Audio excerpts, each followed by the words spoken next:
नमस्कार भक्तों, आज आप सभी को गरुड़ पुराण का सार सुनाता हूँ। तो शांतिपूर्वक और ध्यान लगाकर सुनिए। वैकुंठ लोक में दिव्य प्रकाश फैला हुआ था। श्वेत शेषनाग पर भगवान विष्णु विराजमान थे। लक्ष्मी जी उनके चरणों में थीं। चारों ओर शांति और तेज का वातावरण था। उसी समय भगवान के वाहन और परम भक्त गरुड़ हाथ जोड़कर प्रभु के समीप आए। विनम्र होकर गरुड़ ने बोला, हे प्रभु, मृत्यु लोक में मनुष्य जन्म लेकर भी अज्ञान में रहता है। वह शरीर को ही सब कुछ मान बैठता है और आत्मा के सत्य को नहीं जान पाता। मृत्यु से वह भयभीत रहता है।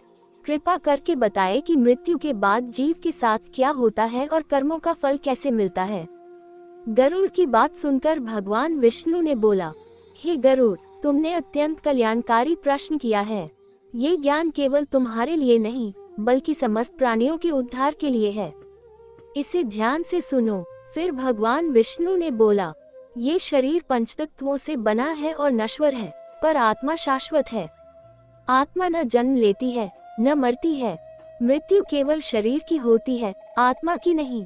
जब मनुष्य का प्रारब्ध कर्म समाप्त होता है तब आत्मा शरीर को छोड़ देती है। इसके बाद भगवान विष्णु ने बोला, मृत्यु के समय मनुष्य के साथ न उसका धन जाता है, न परिवार, न मित्र। आत्मा के साथ केवल उसके कर्म जाते हैं, पुण्य और पाप। यही उसके सच्चे साथी होते हैं। ये सुनकर गरुड़ ने बोला, हे नाथ, पाप और पुण्य का फल जीव को कैसे मिलता है। तब भगवान विष्णु ने बोला, हे गरुड़, ये सृष्टि कर्म के नियम पर चलती है। जैसा कर्म होता है वैसा ही फल मिलता है। जो दूसरों को दुख देता है वह स्वयं दुख भोगता है। जो दया, सत्य और करुणा का पालन करता है वह सुख पाता है। कोई भी कर्म नष्ट नहीं होता। फिर भगवान विष्णु ने बोला, मृत्यु के बाद आत्मा को यमलोक ले जाया जाता है, जहां उसके कर्मों का लेखा जोखा होता है। पापी जीव को उसके पापों के अनुसार दुख भोगना पड़ता है और पुण्यात्मा को सुख प्राप्त होता है। ये सब दंड या पुरस्कार नहीं बल्कि कर्मों का स्वाभाविक फल है। ये सुनकर गरुड़ ने बोला, हे प्रभु, क्या नरक और स्वर्ग स्थायी होते हैं। तब भगवान विष्णु ने बोला, नरक और स्वर्ग स्थायी नहीं हैं। जब तक कर्म का फल समाप्त नहीं होता तब तक ही जीव वहाँ रहता है। कर्म समाप्त होने पर जीव पुनः जन्म लेता है। केवल मोक्ष ही शाश्वत अवस्था है। फिर गरुड़ ने बोला, हे जगत पालक, मनुष्य मोक्ष कैसे प्राप्त कर सकता है। इस पर भगवान विष्णु ने बोला, जो मनुष्य सत्य बोलता है, दया करता है, अहिंसा का पालन करता है, लोभ मोह अहंकार को त्यागता है और मुझे श्रद्धा व भक्ति से स्मरण करता है, वही मोक्ष का अधिकारी होता है। भक्ति, ज्ञान और कर्म, ये तीनों मार्ग मिलकर जीव को मुक्त करते हैं। अंत में भगवान विष्णु ने बोला, हे गरुड़, ये संपूर्ण ज्ञान ही गरुड़ पुराण कहलाएगा। जो मनुष्य इसे श्रद्धा से सुनेगा या पढ़ेगा वह मृत्यु के भय से मुक्त होगा और धर्म के मार्ग पर चलेगा। गरुड़ ये सुनकर भाव विभोर हो गए और गरुड़ ने बोला, हे प्रभु, ये ज्ञान अमृत के समान है। आपकी कृपा से ये संसार का पथ प्रदर्शक बनेगा। भाग 1 के बाद गरुड़ के मन में और जिज्ञासा उत्पन्न हुई। विनम्र होकर गरुड़ ने बोला, हे प्रभु, जब आत्मा शरीर छोड़ देती है तब वह कहाँ जाती है। उस समय उसे कैसा अनुभव होता है। ये सुनकर भगवान विष्णु ने बोला, हे गरुड़, जब मनुष्य का अंत समय आता है तब उसके प्राण धीरे धीरे शरीर से निकलते हैं। उस समय मनुष्य अपने पूरे जीवन को एक क्षण में देख लेता है। जो उसने किया होता है वही उसे दिखाई देता है। फिर भगवान विष्णु ने बोला, पुण्यात्मा को उस समय शांति मिलती है, पर पापी जीव भय और पीड़ा अनुभव करता है। आत्मा शरीर छोड़ते ही सूक्ष्म शरीर धारण कर लेती है, जिसमें मन, बुद्धि और अहंकार होते हैं। ये सुनकर गरुड़ ने बोला, हे नाथ, क्या उसी समय यमदूत आते हैं। तब भगवान विष्णु ने बोला, हाँ गरुड़, जिनके कर्म पाप में होते हैं उनके लिए यमदूत आते हैं और जिनके कर्म शुभ होते हैं उनके लिए दिव्य दूत आते हैं। दोनों ही जीव को उसके कर्मों के अनुसार मार्ग दिखाते हैं। इसके बाद भगवान विष्णु ने बोला, आत्मा को एक निश्चित मार्ग से यमलोक की ओर ले जाया जाता है। इस यात्रा में जीव को अपने कर्मों का प्रभाव अनुभव होता है। भूख, प्यास, थकान और भय, ये सब पापी जीव को अधिक सताते हैं। ये सुनकर गरुड़ ने बोला, हे प्रभु, क्या इस मार्ग में कोई सहायता भी मिलती है? तब भगवान विष्णु ने बोला, जो मनुष्य जीवन में दान, धर्म, सत्य और भक्ति करता है, उसे इस मार्ग में कष्ट नहीं होता। उसके लिए ये यात्रा सरल हो जाती है। श्राद्ध, तर्पण और पुण्य कर्म आत्मा को शक्ति देते हैं।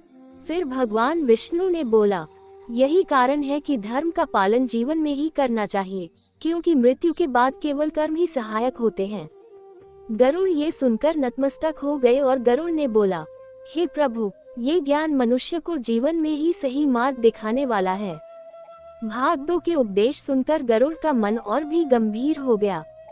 मृत्यु के बाद की यात्रा का वर्णन सुनकर उनके हृदय में करुणा भर आई। तब उन्होंने पुनः हाथ जोड़कर गरुड़ ने बोला, हे प्रभु, आपने आत्मा की यात्रा का वर्णन किया। आप कृपा करके ये बताएं कि यमलोक कैसा होता है, वहाँ कौन रहता है और वहाँ जीव के साथ क्या होता है। गरुड़ की बात सुनकर भगवान विष्णु ने बोला, हे गरुड़, यमलोक को लोग भय का स्थान मानते हैं, पर वास्तव में वह धर्म और न्याय का स्थान है। वहाँ न किसी से द्वेष है, न पक्षपात। यमलोक में केवल कर्म के अनुसार निर्णय होता है। फिर भगवान विष्णु ने बोला, यमलोक अत्यंत विशाल है, वह लोक पृथ्वी से भिन्न है। वहाँ न सूर्य का प्रकाश है, न चंद्रमा का। वहाँ का प्रकाश धर्म के तेज से उत्पन्न होता है। वहाँ का वातावरण गंभीर, शांत और न्यायपूर्ण होता है।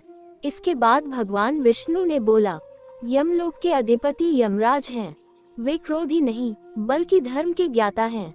वे जीव से घृणा नहीं करते, बल्कि उसके कर्मों को देखकर निर्णय देते हैं। उनके पास चित्रगुप्त रहते हैं, जो हर जीव के कर्मों का पूरा लेखा रखते हैं। ये सुनकर गरुड़ ने बोला, हे नाथ, क्या मनुष्य के सभी छोटे बड़े कर्म भी वहाँ गिने जाते हैं? तब भगवान विष्णु ने बोला, हाँ गरुड़, मनुष्य का कोई भी कर्म व्यर्थ नहीं जाता। विचार, वचन और कर्म तीनों का लेखा होता है। जो मनुष्य छिपकर पाप करता है, वह भी चित्रगुप्त की लेखनी से नहीं बच पाता। फिर भगवान विष्णु ने बोला, जब आत्मा यमलोक पहुंचती है, तब उसे उसके जीवन के सभी कर्म दिखाए जाते हैं। वह स्वयं देखता है कि उसने कहाँ सत्य अपनाया और कहाँ अधर्म किया। उस समय कोई झूठ नहीं चलता, कोई बहाना काम नहीं आता। ये सुनकर गरुड़ ने बोला, हे प्रभु, उस समय आत्मा की क्या दशा होती है? तब भगवान विष्णु ने बोला, हे गरुड़, पुण्य आत्मा निर्भय रहता है, क्योंकि उसका अंतःकरण शुद्ध होता है। पर पापी जीव भय, लज्जा और पश्चाताप से भर जाता है। वह समझ जाता है कि अब कर्मों से बचने का कोई मार्ग नहीं है। इसके बाद भगवान विष्णु ने बोला, यमराज किसी को दंड देने में प्रसन्न नहीं होते। वे केवल धर्म का पालन करते हैं। जीव को उसके कर्मों के अनुसार नरक, स्वर्ग या पुनर्जन्म का मार्ग दिया जाता है। गरुड़ ये सुनकर गंभीर हो गए और गरुड़ ने बोला, हे प्रभु, ये सुनकर स्पष्ट होता है कि मनुष्य को जीवन में ही सावधान रहना चाहिए। तब भगवान विष्णु ने बोला, ठीक कहा गरुड़, जो मनुष्य जीवन में धर्म का पालन करता है, उसे यमलोक का भय नहीं होता। पर जो अधर्म में लिप्त रहता है, वह मृत्यु के बाद पश्चाताप करता है। फिर भगवान विष्णु ने बोला, इसलिए मैंने शास्त्रों में बार बार कहा है, सत्य बोलो, दया करो, अहिंसा अपनाओ और धर्म के मार्ग पर चलो। यही यमलोक के भय से मुक्ति का उपाय है। ये सुनकर गरुड़ ने बोला, हे नाथ, आपकी वाणी अमृत समान है। इससे मनुष्य जीवन में ही जागरूक हो सकता है। यमलोक का वर्णन सुनकर गरुड़ का मन गंभीर हो गया। उनके हृदय में करुणा उत्पन्न हुई। तब उन्होंने पुनः विनम्रता से गरुड़ ने बोला, हे प्रभु, आपने यमलोक का न्याय बताया। आप कृपा करके यह विस्तार से बताएं कि नरक क्या होता है। वहाँ जीव को किस कारण जाना पड़ता है और वहाँ उसे कैसा फल भोगना पड़ता है। गरुड़ की बात सुनकर भगवान विष्णु ने बोला, हे गरुड़, नरक कोई क्रोध का स्थान नहीं है। वह कर्मों की शुद्धि का क्षेत्र है। जैसे रोगी को कड़वी औषधि दी जाती है, वैसे ही पापी जीव को उसके कर्मों के अनुसार दुख भोगना पड़ता है, ताकि उसका पाप क्षीण हो सके। फिर भगवान विष्णु ने बोला, नरक अनेक प्रकार के होते हैं। हर नरक का नाम, स्वरूप और कष्ट अलग अलग होता है। जैसे मनुष्य के पाप भिन्न भिन्न होते हैं, वैसे ही उनके फल भी भिन्न होते हैं। ये सुनकर गरुड़ ने बोला, हे नाथ, कौन कौन से पाप मनुष्य को नरक में ले जाते हैं? तब भगवान विष्णु ने बोला, हे गरुड़, जो मनुष्य दूसरों को धोखा देता है, झूठ बोलता है, हिंसा करता है, कमजोरों को सताता है, स्त्री का अपमान करता है, माता पिता का अनादर करता है और ब्राह्मण, गुरु या साधु का तिरस्कार करता है, वह नरक का भागी बनता है। इसके बाद भगवान विष्णु ने बोला, जो मनुष्य धन के लोभ में किसी का हक छीनता है, मिलावट करता है, झूठी गवाही देता है और अधर्म से कमाई करता है, उसके लिए भी नरक निश्चित है। गरुड़ ये सुनकर व्यथित हो गए और गरुड़ ने बोला, हे प्रभु, क्या नरक में कष्ट बहुत अधिक होते हैं? तब भगवान विष्णु ने बोला, हाँ गरुड़, नरक में कष्ट शरीर के नहीं बल्कि आत्मा के अनुभव होते हैं।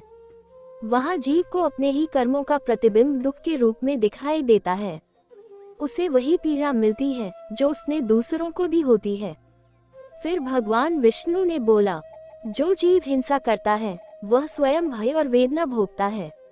जो दूसरों को भूखा रखता है वह स्वयं भूख से तड़पता है। जो दूसरों को अपमानित करता है वह स्वयं लज्जा और पीड़ा से जलता है। ये सुनकर गरुड़ ने बोला, हे नाथ, क्या नरक में रहने की अवधि निश्चित होती है? इस पर भगवान विष्णु ने बोला, नरक में रहने की अवधि पाप की मात्रा पर निर्भर करती है। जब तक पाप का फल समाप्त नहीं होता तब तक जीव को वहां रहना पड़ता है। पाप क्षीण होते ही जीव को वहां से मुक्त कर दिया जाता है।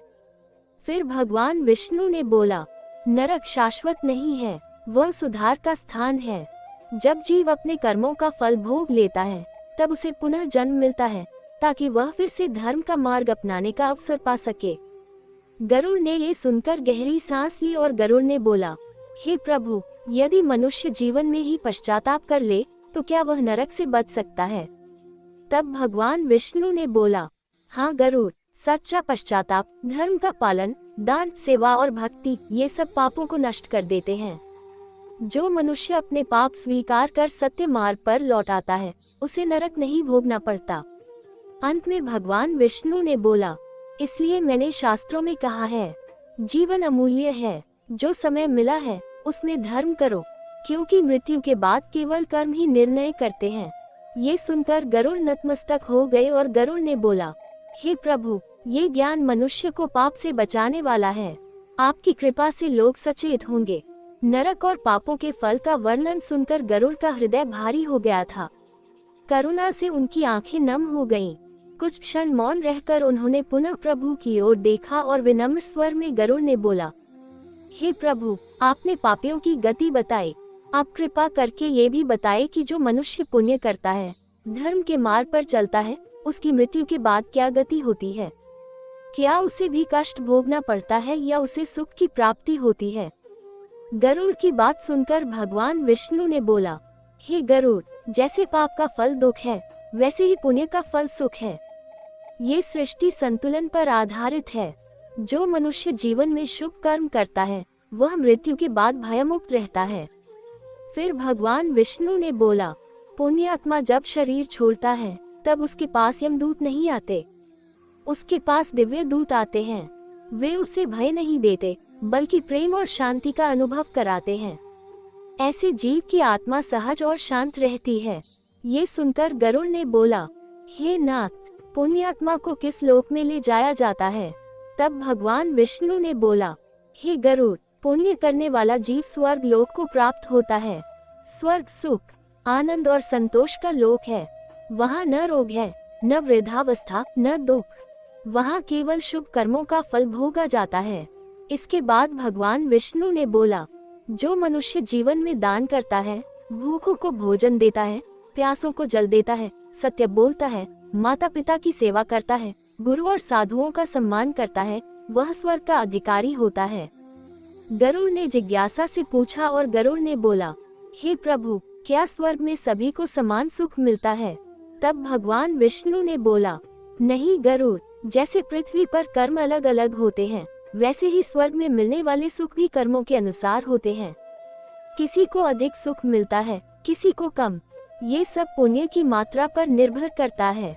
फिर भगवान विष्णु ने बोला, जो मनुष्य अहंकार रहित होकर पुण्य करता है उसे उच्च स्वर्ग प्राप्त होता है, पर जो पुण्य तो करता है पर घमंड में रहता है उसे सीमित सुख ही मिलता है। ये सुनकर गरुड़ ने बोला, हे नाथ, क्या स्वर्ग शाश्वत होता है? इस पर भगवान विष्णु ने बोला, नहीं गरुड़, स्वर्ग भी शाश्वत नहीं है। जब पुण्य का भोग समाप्त हो जाता है तब जीव को स्वर्ग से लौटना पड़ता है। जैसे पाप का फल समाप्त होने पर नरक से मुक्ति मिलती है, वैसे ही पुण्य समाप्त होने पर स्वर्ग से विदाई होती है। फिर भगवान विष्णु ने बोला, स्वर्ग विश्राम का स्थान है, अंतिम लक्ष्य नहीं। वहाँ जीव को केवल अपने शुभ कर्मों का फल मिलता है, पर मोक्ष नहीं। गरुड़ ये सुनकर सोच में पड़ गए और गरुड़ ने बोला, हे प्रभु, यदि स्वर्ग भी स्थायी नहीं है तो फिर मनुष्य को क्या लक्ष्य बनाना चाहिए? तब भगवान विष्णु ने बोला, हे गरुड़, मनुष्य को केवल स्वर्ग की कामना नहीं करनी चाहिए, उसे मोक्ष की इच्छा रखनी चाहिए। जो मनुष्य केवल सुख की लालसा में पुण्य करता है वह बंधन में ही रहता है, पर जो निष्काम भाव से कर्म करता है वही मुक्त होता है। इसके बाद भगवान विष्णु ने बोला, पुण्य कर्म आवश्यक हैं, क्योंकि वे मन को शुद्ध करते हैं, परंतु जब पुण्य के साथ भक्ति जुड़ जाती है तब जीव मोक्ष के मार्ग पर चल पड़ता है। गरुड़ ने श्रद्धा से सिर झुकाया और गरुड़ ने बोला, हे प्रभु, अब मैं समझ गया कि केवल पाप से बचना ही नहीं बल्कि निष्काम पुण्य और भक्ति भी आवश्यक है। अंत में भगवान विष्णु ने बोला, ठीक कहा गरुड़, जो मनुष्य धर्म, दया और भक्ति के साथ जीवन जीता है वह मृत्यु से नहीं डरता। ऐसा जीव न नरक से भयभीत होता है न स्वर्ग में आसक्त होता है, वही सच्चा ज्ञानी है। गरुड़ ने हाथ जोड़कर प्रणाम किया और गरुड़ ने बोला, हे नाथ, आपकी वाणी जीव को सही लक्ष्य दिखाने वाली है, ये ज्ञान संसार का कल्याण करेगा। स्वर्ग और पुण्य का रहस्य सुनकर गरुड़ का मन शांत हुआ, पर उनके हृदय में एक और प्रश्न उठने लगा। उन्होंने देखा कि मृत्यु लोक में लोग श्राद्ध, तर्पण और पिंडदान करते हैं, पर अधिकतर को इसका वास्तविक अर्थ ज्ञात नहीं होता। तब करुणा और जिज्ञासा से भरकर गरुड़ ने बोला, हे प्रभु, पृथ्वी पर मनुष्य अपने पितरों के लिए श्राद्ध और तर्पण करता है। कुछ लोग इसे केवल परंपरा मानते हैं, कुछ दिखावा। कृपा करके बताएं कि श्राद्ध का वास्तविक महत्व क्या है और इससे आत्मा को क्या लाभ होता है। गरुड़ की बात सुनकर भगवान विष्णु ने बोला, हे गरुड़, तुमने अत्यंत गूढ़ और आवश्यक प्रश्न किया है। श्राद्ध केवल एक कर्मकांड नहीं है, बल्कि जीव और उसके पितरों के बीच करुणा और कर्तव्य का सेतु है। फिर भगवान विष्णु ने बोला, हर मनुष्य अपने जन्म के साथ 3 ऋण लेकर आता है, देव ऋण, ऋषि ऋण और पितृ ऋण। इनमें पितृ ऋण वह ऋण है जिसे संतान अपने माता पिता और पूर्वजों के प्रति चुकाती है। श्राद्ध उसी ऋण की पूर्ति का साधन है। ये सुनकर गरुड़ ने बोला, हे नाथ, पितृलोक क्या होता है? क्या वहाँ भी आत्माएं निवास करती हैं? तब भगवान विष्णु ने बोला, हाँ गरुड़, पितृलोक एक सूक्ष्म लोक है जहाँ वे आत्माएं रहती हैं जिनका कर्मफल अभी पूर्ण नहीं हुआ है और जिनका पुनर्जन्म भी निश्चित नहीं हुआ है। वहाँ आत्माएं अपने वंशजों के कर्मों से प्रभावित होती हैं। इसके बाद भगवान विष्णु ने बोला, जब कोई संतान श्रद्धा से श्राद्ध करती है तब उस कर्म की सूक्ष्म शक्ति पितृलोक तक पहुँचती है। इससे पितरों को तृप्ति, शांति और बल मिलता है। यह उन्हें आगे की यात्रा में सहायक होता है। गरुड़ ने गहरी रुचि से पूछा और गरुड़ ने बोला, हे प्रभु, यदि संतान श्राद्ध न करे तो पितरों की क्या स्थिति होती है? इस पर भगवान विष्णु ने बोला, हे गरुड़, यदि संतान अपने कर्तव्य को भूल जाती है तो पितृलोक में रहने वाली आत्माएं अशांत हो जाती हैं। उन्हें वह सहायता नहीं मिल पाती जो उनके मार्ग को सरल बनाती है। पर यह भी सत्य है कि यदि पितर स्वयं महान पुण्यात्मा रहे हों तो वे संतान पर निर्भर नहीं रहते। फिर भगवान विष्णु ने बोला, श्राद्ध का प्रभाव केवल भोजन या दान से नहीं होता बल्कि श्रद्धा से होता है। यदि कोई निर्धन व्यक्ति सच्चे मन से जल और तिल अर्पित करता है तो भी उसका फल पितरों को प्राप्त होता है। ये सुनकर गरुड़ ने बोला, हे नाथ, क्या केवल पुत्र ही श्राद्ध कर सकता है? तब भगवान विष्णु ने बोला, नहीं गरुड़, पुत्र, पुत्री, पत्नी या कोई भी ऐसा व्यक्ति जो श्रद्धा और प्रेम से यह कर्म करे, श्राद्ध कर सकता है। आत्मा के लिए भाव प्रधान है, लिंग या दिखावा नहीं। इसके बाद भगवान विष्णु ने बोला, जो संतान अपने माता पिता की सेवा जीवन में करती है, उसके लिए श्राद्ध सहज और फलदायी हो जाता है। पर जो जीवन भर अवहेलना करता है और मृत्यु के बाद दिखावे का श्राद्ध करता है, उसका फल अल्प होता है। गरुड़ ये सुनकर भावुक हो गए और गरुड़ ने बोला, हे प्रभु, इसका अर्थ है कि श्राद्ध केवल मृत्यु के बाद का कर्म नहीं, बल्कि जीवन भर का आचरण है। तब भगवान विष्णु ने बोला, ठीक कहा गरुड़, माता पिता की सेवा ही जीवित श्राद्ध है। जो ये करता है, उसके लिए मृत्यु के बाद के कर्म स्वतः सफल हो जाते हैं। फिर भगवान विष्णु ने बोला, पितृलोक में आत्माएं अपनी संतान के आचरण से प्रसन्न या दुखी होती हैं। यदि संतान धर्म मार्ग पर चलती है, तो पितर प्रसन्न होकर आशीर्वाद देते हैं। यदि संतान अधर्म करती है, तो पितरों को पीड़ा होती है। ये सुनकर गरुड़ ने बोला, हे नाथ, क्या पितरों का आशीर्वाद वास्तव में प्रभाव डालता है? तब भगवान विष्णु ने बोला, हाँ गरुड़, पितरों का आशीर्वाद जीवन में सुख, शांति और स्थिरता लाता है। और पितृदोष तब उत्पन्न होता है जब संतान अपने कर्तव्य से विमुख हो जाती है। फिर भगवान विष्णु ने बोला, इसलिए मैंने शास्त्रों में कहा है, पितरों का सम्मान करो, माता पिता की सेवा करो और श्राद्ध को बोझ नहीं, कर्तव्य समझो।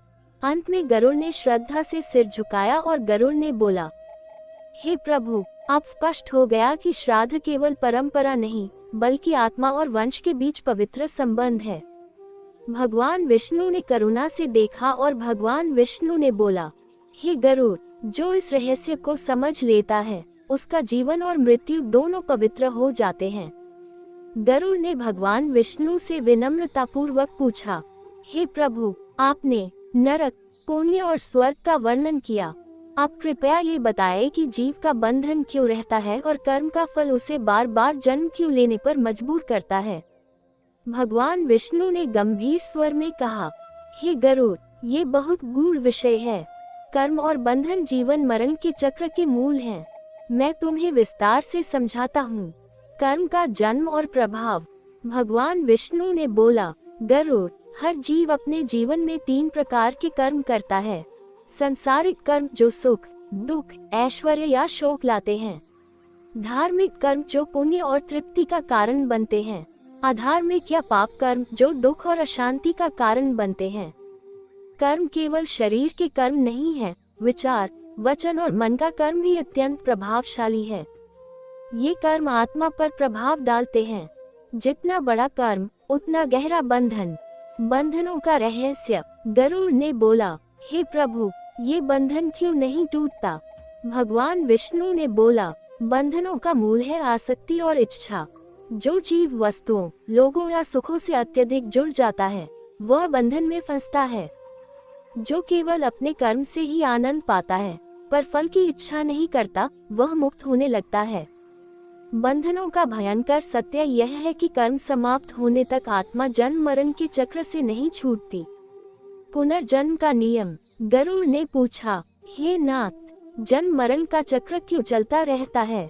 भगवान विष्णु ने कहा, क्योंकि जीव के कर्म अपूर्ण रहते हैं। जब तक कोई जीव अपने कर्मों का फल भोग नहीं लेता, वह पुनः जन्म लेता है। जन्म का उद्देश्य केवल भोग नहीं, बल्कि ज्ञान, भक्ति और मोक्ष की प्राप्ति है। पाप कर्म दुख, पुण्य कर्म सुख देते हैं और यही अनुभव जीव को सीख देता है। अहंकार और मोह का प्रभाव। भगवान विष्णु ने आगे कहा, बंधनों को और मजबूत करने वाले 2 कारक हैं। अहंकार में ही सब कुछ हूँ का भ्रम। मोह सांसारिक वस्तुओं और संबंधों से अत्यधिक लगाव। जब तक ये जीव में रहते हैं, आत्मा मोक्ष नहीं पा सकती। गरुड़ ने बोला, हे प्रभु, तो फिर जीव को क्या करना चाहिए? भगवान विष्णु ने कहा, बंधनों से मुक्ति का उपाय है कर्म करना, पर फल की इच्छा त्यागना, भक्ति और ध्यान, सत्य, दया और अहिंसा का पालन, गुरु और ऋषियों का आशीर्वाद लेना। जो ऐसा करता है, वह जन्म मरण के चक्र से मुक्त हो जाता है। कर्म का उदाहरण। भगवान विष्णु ने विस्तार से कहा, सोचो, कोई मनुष्य पाप करता है, छल करता है, हिंसा करता है। मृत्यु के बाद वह नरक में जाता है। वहां उसे उसी पाप का परिणाम भुगतना पड़ता है। जो पुण्य करता है, दान, सेवा, सत्य बोलता है, वह स्वर्ग जाता है। लेकिन स्वर्ग स्थायी नहीं। जब पुण्य का फल समाप्त होता है, जीव पुनः जन्म लेता है। ये नियम संपूर्ण ब्रह्मांड में लागू होता है। कोई भी जीव इससे भाग नहीं सकता। मोक्ष का मार्ग। गरुड़ ने पूछा, हे प्रभु, क्या कोई जीव जन्म मरण के चक्र से तुरंत मुक्त हो सकता है? भगवान विष्णु ने कहा, हाँ गरुड़, यदि कोई जीव निष्काम भक्ति, सत्कर्म और परमात्मा का स्मरण करता है तो वह तुरंत बंधन से मुक्त हो सकता है। मोक्ष केवल कर्म छोड़ने से नहीं, बल्कि आत्मा के ज्ञान और भक्ति से आता है। बंधनों का अंत और चेतावनी। भगवान विष्णु ने चेतावनी दी, जो जीव अपने बंधनों को नहीं समझता वही बार बार जन्म लेता है। कभी राजा, कभी गरीब, कभी पशु। ये पुनर्जन्म केवल अनुभव और शिक्षा के लिए होता है। जब तक जीव सत्य और भक्ति नहीं अपनाता, मुक्त नहीं हो सकता। गरुड़ ने कहा, हे प्रभु, अब मैं समझ गया कि जीवन का उद्देश्य केवल भोग नहीं, बल्कि कर्म के बंधनों को समझना और मोक्ष प्राप्त करना है। भगवान विष्णु ने अंतिम उपदेश दिया, हे गरुड़, ये ज्ञान मनुष्य को जन्म मरण के चक्र से मुक्त करने वाला है। जो इसे समझता है और अपने जीवन में लागू करता है, वही सच्चा ज्ञानी और मुक्तात्मा है। नरक, पाप और कर्म बंधन का रहस्य सुनकर गरुड़ का हृदय गंभीर और ध्यान मग्न हो गया। उन्होंने विनम्रता पूर्वक हाथ जोड़कर पूछा।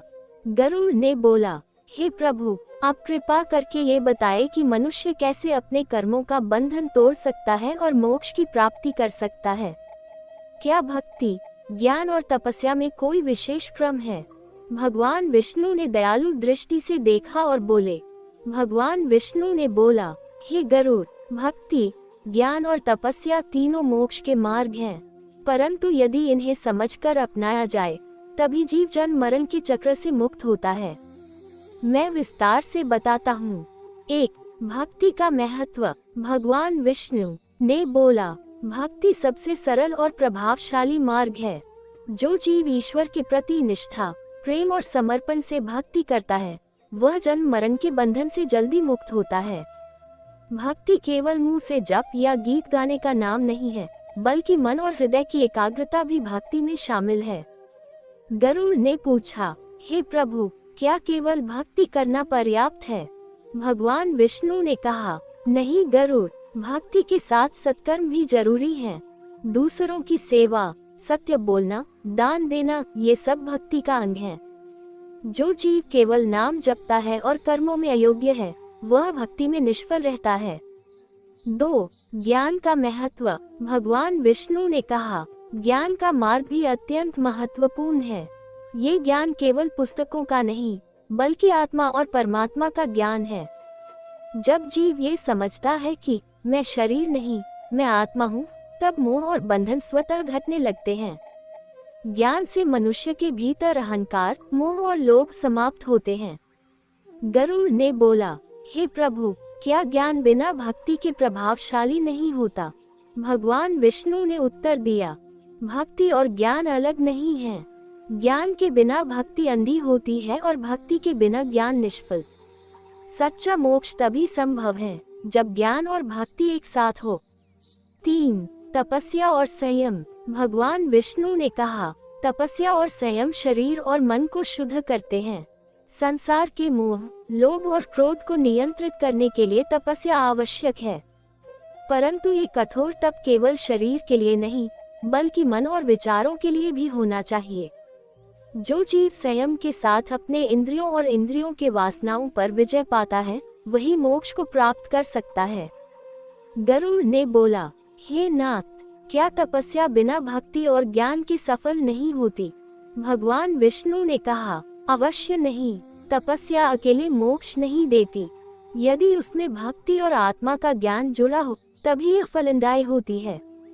अन्यथा तपस्या केवल कर्मों का भार बढ़ा देती है। 4. मोक्ष का स्वरूप। भगवान विष्णु ने विस्तार से कहा, मोक्ष का अर्थ है जन्म मरण के चक्र से मुक्त होना।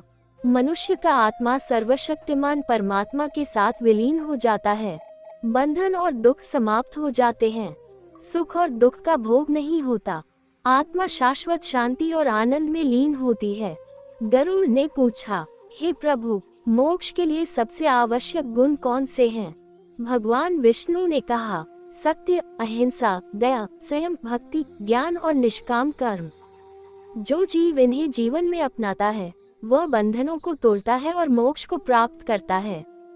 5. निष्काम कर्म का महत्व। भगवान विष्णु ने कहा, गरुड़, सबसे बड़ा मार्ग है कर्म करना, पर फल की इच्छा न रखना। जो जीव केवल कर्म करता है, फल के मोह से मुक्त रहता है, वही मुक्त आत्मा कहलाता है। यदि कर्म के साथ आसक्ति है तो पुनर्जन्म और दुख का चक्र चलता रहता है। गरुड़ ने बोला, हे नाथ, तो कर्म करने से डरना नहीं चाहिए? भगवान विष्णु ने उत्तर दिया, नहीं गरुड़, कर्म करना धर्म है, पर कर्मफल पर मोह न रखना ही मोक्ष का रहस्य है। सत्य, दया और भक्ति के साथ किया गया कर्म कभी व्यर्थ नहीं जाता। 6. अंतिम उपदेश। भगवान विष्णु ने बोले, हे गरुड़, संसार में जन्म मरण, सुख दुख और बंधन का नियम है, पर जो जीव भक्ति, ज्ञान और तपस्या से अपने कर्मों को संतुलित करता है वह जन्म मरण के चक्र से मुक्त होता है। संसार का मोह त्यागो, सत्य का पालन करो और हर समय परमात्मा का स्मरण करो। यही जीव को सच्चा शांति और मोक्ष देता है। गरुड़ ने सिर झुकाया और बोले, हे प्रभु, आपकी वाणी अमृत है, इसे जानने से ही जीव जन्म मरण के बंधन से मुक्त हो सकता है। संसार के सभी प्राणी इससे लाभान्वित होंगे। गरुड़ ने ध्यानपूर्वक भगवान विष्णु की बातों को सुना। उन्होंने बड़े श्रद्धा और जिज्ञासा से पूछा। गरुड़ ने बोला, हे प्रभु, आप कृपा करके बताएं, जब जीव की मृत्यु आती है तब उसकी आत्मा की स्थिति कैसी होती है और किस प्रकार अंतिम मोक्ष प्राप्त होता है? भगवान विष्णु ने करुणा भरी दृष्टि से उत्तर दिया। भगवान विष्णु ने बोला, हे गरुड़, मृत्यु केवल शरीर का अंत है, आत्मा के लिए यह नया आरंभ है। मृत्यु के समय जीव की आत्मा शुद्धि, पाप और पुण्य के फल के अनुसार विभिन्न लोकों में जाती है। मैं इसे विस्तार से समझाता हूँ। 1. मृत्यु के समय की अवस्था। भगवान विष्णु ने कहा, जब मृत्यु आती है तब जीव का मन अपने पूर्व कर्मों के अनुसार विचलित रहता है। जो जीव धर्म और भक्ति में लगा है उसका मन शांत रहता है। जो जीव केवल भोग, वासना और पाप में लगा है उसका मन भय, मोह और पीड़ा से भरा होता है। मृत्यु के समय का भाव अत्यंत महत्वपूर्ण है। यही भाव आगे के जन्म या मोक्ष का निर्धारण करता है। गरुड़ ने पूछा, हे प्रभु, क्या मृत्यु के समय कोई भी जीव मोक्ष प्राप्त कर सकता है? भगवान विष्णु ने उत्तर दिया, हाँ गरुड़, यदि जीव भगवान का स्मरण करता है और निष्काम भक्ति करता है तो वह जन्म मरण के बंधन से मुक्त हो सकता है। मृत्यु का समय ज्ञान और भक्ति का अंतिम अवसर है।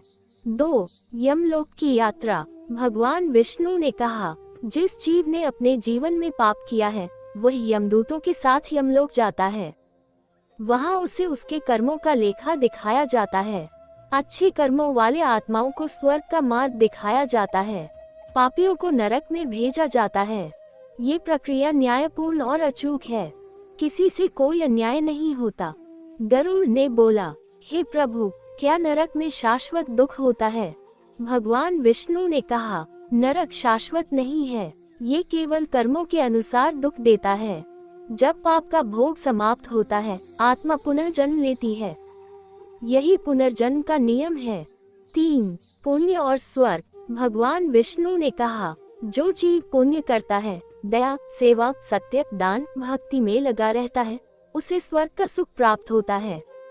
परंतु स्वर्ग भी शाश्वत नहीं।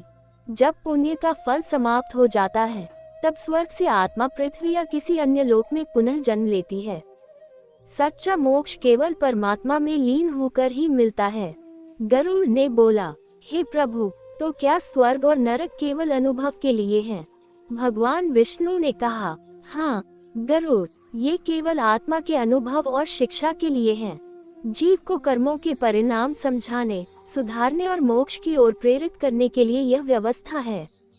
4. अंतिम मोक्ष का मार्ग। भगवान विष्णु ने विस्तार से कहा, हे गरुड़, जो जीव अपने जीवन में सत्य, दया, संयम, भक्ति और ज्ञान का पालन करता है, वह मृत्यु के समय भयहीन रहता है। वह यमलोक में नहीं जाता, उसे स्वर्ग या नरक का डर नहीं सताता। आत्मा सीधे परमात्मा के पास चली जाती है। इस स्थिति को मोक्ष कहते हैं, अमरता, शांति और पूर्ण आनंद। गरुड़ ने पूछा, हे प्रभु, मोक्ष प्राप्त करने वाले जीव को जन्म मरण का बंधन फिर कभी नहीं छूता? भगवान विष्णु ने उत्तर दिया, नहीं गरुड़, जो जीव भक्ति और ज्ञान में पूर्ण है, वह पुनर्जन्म के चक्र से मुक्त हो जाता है। उसके लिए जन्म, मृत्यु, दुख और सुख का भोग समाप्त हो जाता है। वह सदा शाश्वत आनंद और परम शांति में लीन रहता है। 5. चेतावनी और उपदेश। भगवान विष्णु ने कहा, हे गरुड़, संसार में जितना अधिक जीव मोह, लोभ और अहंकार में फंसेगा, उतना अधिक बंधन बढ़ेगा। पापी जीव नरक में जाएगा, पुण्य आत्मा स्वर्ग में जाएगा। केवल निष्काम भक्ति और ज्ञान वाला जीव मोक्ष प्राप्त करेगा। गरुड़ ने सिर झुकाकर कहा, हे प्रभु, अब मैं समझ गया कि जन्म मरण केवल कर्म और भक्ति के अनुसार निर्धारित होता है। जो जीव अपने कर्म, भक्ति और ज्ञान को समझता है, वही सच्चा मुक्तात्मा बनता है। भगवान विष्णु ने अंतिम उपदेश दिया, हे गरुड़, ये ज्ञान सब जीवों के लिए अनमोल है। इसे जानकर मनुष्य पाप और मोह से दूर रहकर जीवन को शुद्ध कर सकता है। यही सत्य मार्ग है। गरुड़ ने भगवान विष्णु के सामने ध्यान पूर्वक प्रणाम किया और बोले। गरुड़ ने बोला, हे प्रभु, आप कृपा करके संपूर्ण ज्ञान का सार सुनाए, ताकि जीव जान सके कि जीवन में धर्म, कर्म, भक्ति और मोक्ष का सही मार्ग क्या है। सभी को ये शिक्षा अमूल्य है। भगवान विष्णु ने दयालु दृष्टि से कहा। भगवान विष्णु ने बोला, हे गरुड़, अब मैं तुम्हें संपूर्ण मार्ग दिखाता हूँ। इसे जानने वाला जीव जन्म मरण के बंधनों से मुक्त हो जाता है और मोक्ष को प्राप्त करता है। ध्यान से सुनो। 1. संसार और जीव का उद्देश्य। भगवान विष्णु ने कहा, संसार में प्रत्येक जीव अपने कर्मों और इच्छाओं के कारण जन्म मरण के चक्र में फंसा है, परंतु जीवन का वास्तविक उद्देश्य है पाप से बचना, धर्म का पालन करना, सत्य और भक्ति के मार्ग पर चलना। जो जीव केवल भोग और मोह में लीन रहता है, वह बार बार जन्म लेता है। जो आत्मा को समझता है, वह मोक्ष को प्राप्त करता है। 2. कर्म का बंधन और मोक्ष का मार्ग। भगवान विष्णु ने आगे कहा, हे गरुड़, कर्म ही बंधन का कारण है। अच्छे कर्म पुण्य देते हैं, बुरा कर्म पाप। कर्म फल की इच्छा ही जन्म मरण के चक्र को बनाए रखती है। मोक्ष पाने के लिए आवश्यक है कर्म करना, पर फल की इच्छा न रखना। सत्य, दया, अहिंसा और संयम का पालन, भक्ति और ध्यान में लीन रहना, ज्ञान के माध्यम से आत्मा और परमात्मा का अनुभव करना। जो ये सब करता है, वह जन्म मरण से मुक्त हो जाता है। 3. भक्ति, ज्ञान और तपस्या का समन्वय। गरुड़ ने पूछा, हे प्रभु, क्या भक्ति, ज्ञान और तपस्या में कोई प्राथमिकता है? भगवान विष्णु ने कहा, तीनों एक दूसरे के पूरक हैं। भक्ति हृदय को परमात्मा से जोड़ती है, ज्ञान बंधनों और मोह को तोड़ता है, तपस्या और संयम मन और इंद्रियों को शुद्ध करते हैं। इन तीनों का संतुलित अभ्यास जीवन में मोक्ष की गारंटी है। 4. मृत्यु के समय की तैयारी। भगवान विष्णु ने विस्तार से कहा, जो जीव जीवन भर भक्ति, ज्ञान और तपस्या करता है, मृत्यु के समय भयमुक्त रहता है। वह यमदूतों से डरता नहीं, नरक और स्वर्ग का मोह उसे प्रभावित नहीं करता। आत्मा सीधे परमात्मा के पास चली जाती है। इसलिए जीव को हमेशा सत्कर्म, भक्ति और ज्ञान का पालन करना चाहिए। गरुड़ ने बोला, हे प्रभु, अब मैं समझ गया कि जीवन का सबसे बड़ा लक्ष्य है मोक्ष। 5. पाप पुण्य का अंतिम संदेश। भगवान विष्णु ने कहा, हे गरुड़, ये ध्यान रखो, पाप का परिणाम अवश्य भुगतना पड़ता है। पुण्य का फल भोगना सुखद है, पर स्वर्ग भी स्थायी है। केवल निष्काम भक्ति और ज्ञान से ही जीव सदा के लिए मुक्त होता है। मनुष्य को चाहिए कि वह सत्य, दया, संयम, भक्ति और ज्ञान को जीवन का मार्ग बनाए। 6.